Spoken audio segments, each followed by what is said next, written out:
Dialogue avec l'ange de Gita Malache. Vendredi 25 février 1944. Entretien 36 avec Gita. Comme l'ange nous l'avait demandé, j'ai écrit ma réponse à la question « Que feriez-vous dans le monde nouveau pour le monde nouveau ?» Mais je ne sais pas trop ce qu'elle vaut, et je ne me sens pas tranquille.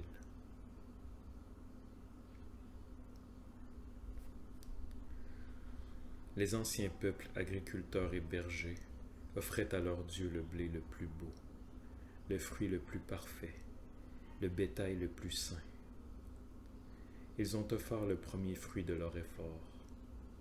L'offrande était image, l'image projetée de l'avenir qui est maintenant, la matière à élever dans l'esprit.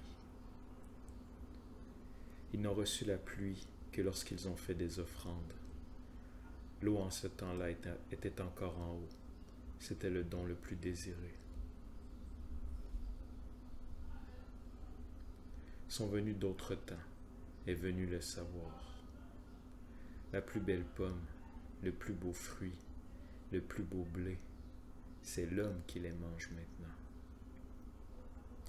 Il peint en rouge le fruit véreux et l'expose, afin que tous voient que lui, il donne à Dieu.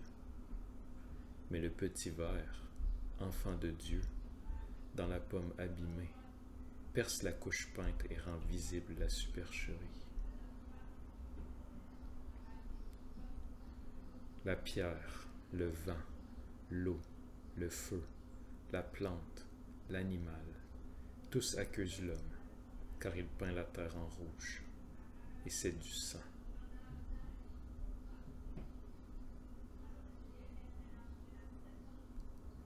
Que chacun de tes actes, chacune de tes tâches soit une véritable offrande.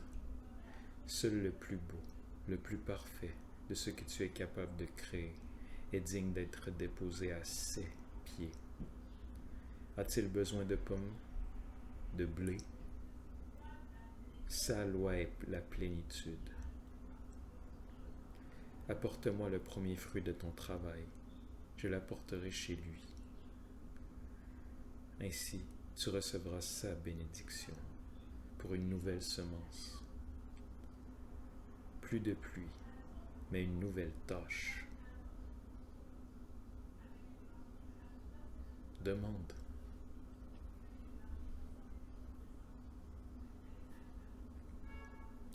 Gita. Même lorsque j'ai pu sourire, cela n'a pas pu durer et je me suis enfoncé.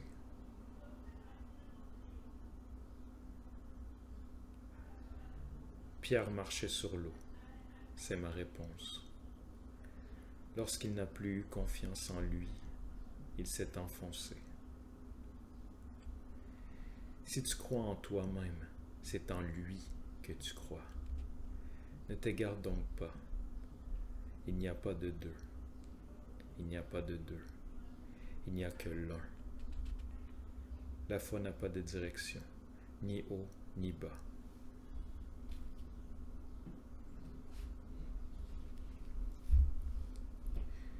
Il n'y a pas de matière méprisable. Tout est son corps. Tu t'imagines que tu crois. Si tu t'enfonces, c'est que tu ne crois pas. Le maître qui marchait sur l'eau ne s'est pas enfoncé. Il portait en lui-même le Père. Il était un avec lui. Est-ce ton but? Gita. Oui. Peut-il être un avec lui, ce qui n'est pas lui? Ne t'égare donc pas, et tu ne t'enfonceras plus.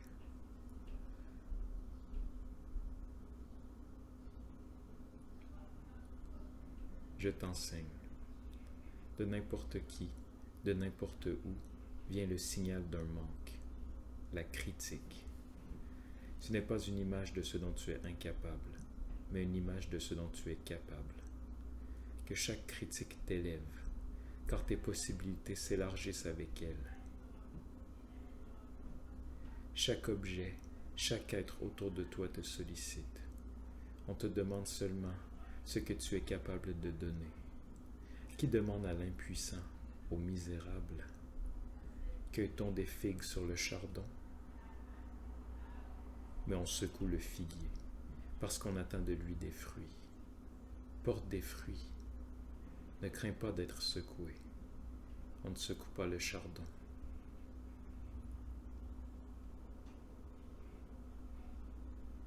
Demande.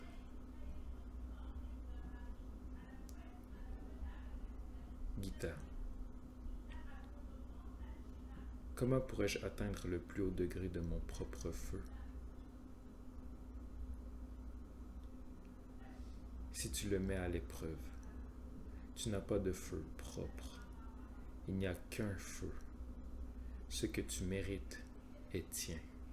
Ce que tu peux transmettre est tien.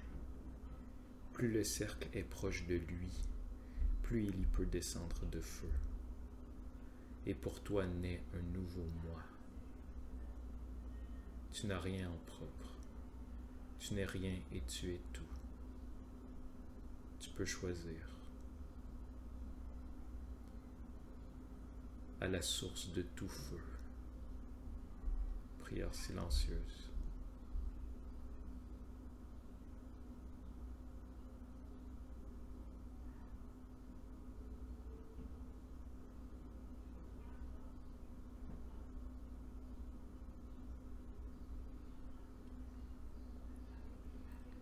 Sévèrement, à Lily qui n'a pas fini ses notes et continue à écrire.